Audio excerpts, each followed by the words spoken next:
Next is steps of balancing the chemical equation. There are number of steps. First step, write the reaction as it is. रिॲक्शनला जशीच्या तशी लिहायचं, ही पहिली step. Write the reaction as it is. SO2 plus H2S gives S plus H2O.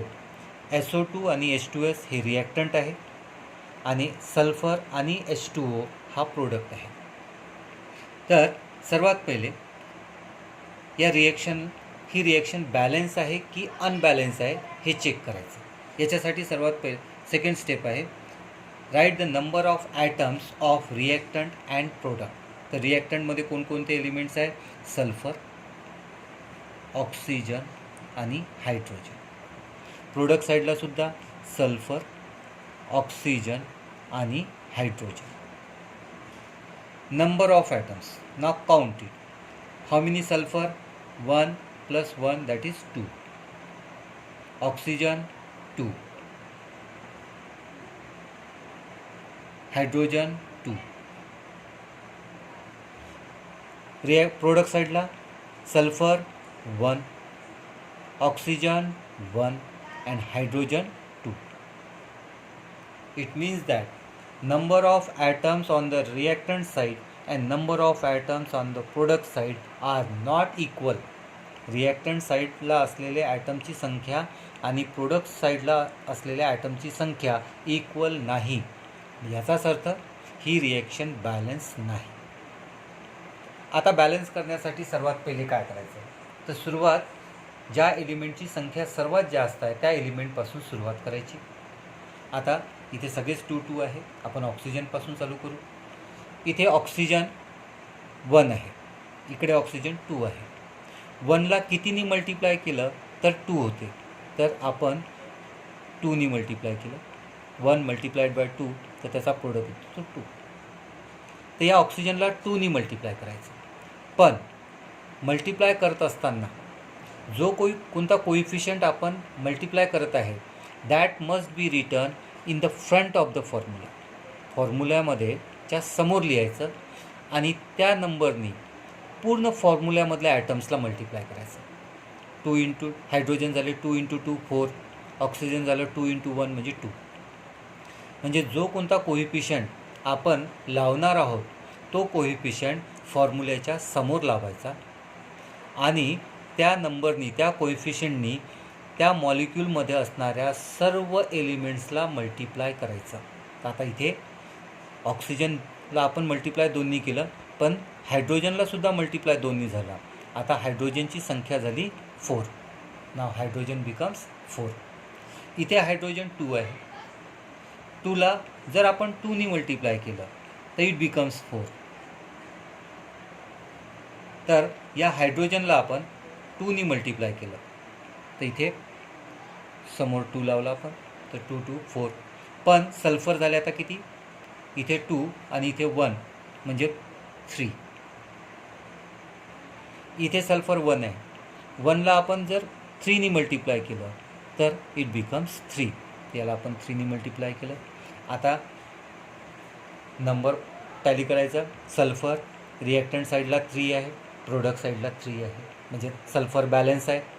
Oxygen reactant साईडला 2 आहे, product साईडला पण 2 आहे, म्हणजे ऑक्सिजन पण बॅलन्स झाले. हायड्रोजन रिॲक्टंट साईडला 4 आहे, प्रोडक्ट साईडला 4 आहे, म्हणजे आता रिॲक्टंट साईडकडे असणारे ॲटम्स आणि प्रोडक्ट साईडकडे असणारे ॲटम्स दोन्हीही बॅलन्स झालेले आहेत. म्हणजे आता या रिॲक्शनला म्हणू आपण बॅलन्स केमिकल इक्वेशन. आपण दुसरं एक एक्झाम्पल घेऊ. Ag silver plus HCl forms AgCl plus H2. ही रिॲक्शन आहे. Silver plus HCl. सिल्वर आणि HCl ही रिॲक्टंट आहे, लेफ्ट साईडला आहे म्हणजे रिॲक्टंट आहे. ॲरोच्या समोर AgCl silver chloride and hydrogen. Hydrogen gaseous स्टेटमध्ये असते, त्याला आपण ॲरोनी दाखवू. तर हे झाले प्रोडक्ट. आता सिल्वर सेकंड स्टेप. पहिली स्टेप लिहिली आपण, write the reaction as it is, जशीच्या तशी आपण रिॲक्शन लिहून काढली. दुसऱ्यामध्ये आपण ॲटमची संख्या टॅली करणार आहोत. तर सिल्वर, हायड्रोजन आणि क्लोरीन. इकडे पण Ag, H आणि Cl. जे एलिमेंट्स रिॲक्टंट साईडला असतात तेच एलिमेंट्स आपल्याला प्रोडक्ट साईडमध्ये सुद्धा मिळतात. कुठलाही नवीन एलिमेंट तयार होत नाही. Those elements which are present in the product, the same elements are found in the on the product side. Their combination may change but element remains the same. तर इथे 3 एलिमेंट्स आहे रिॲक्टंट साईडला, silver, hydrogen and chlorine. Product साईडला सुद्धा silver, hydrogen and chlorine.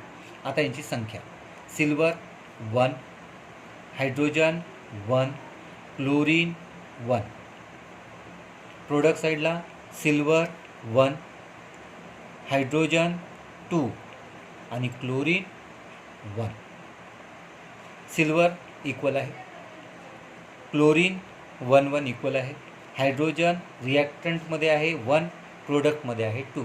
म्हणजे this is not a balance chemical equation. आता इथे hydrogen 2 आहे, इथे हायड्रोजन 1 आहे. या हायड्रो 1ला जर आपण 2नी मल्टिप्लाय केलं तर ते 2 होतात.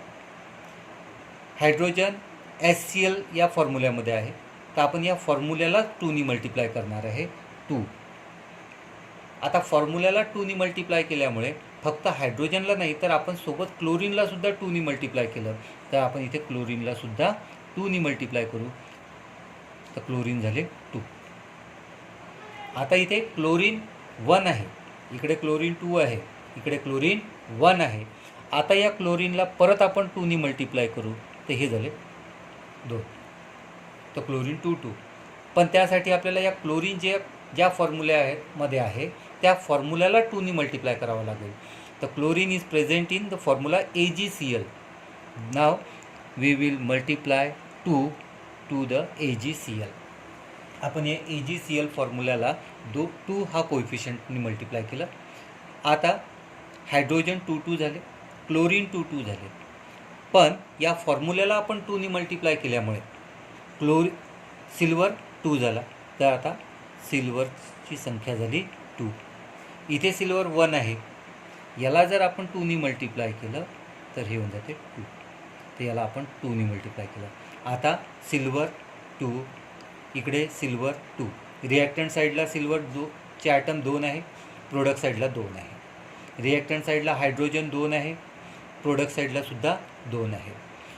रिॲक्टंट साईडला क्लोरीनची number of chlorine is 2 and on the product side number of chlorine atom is also 2.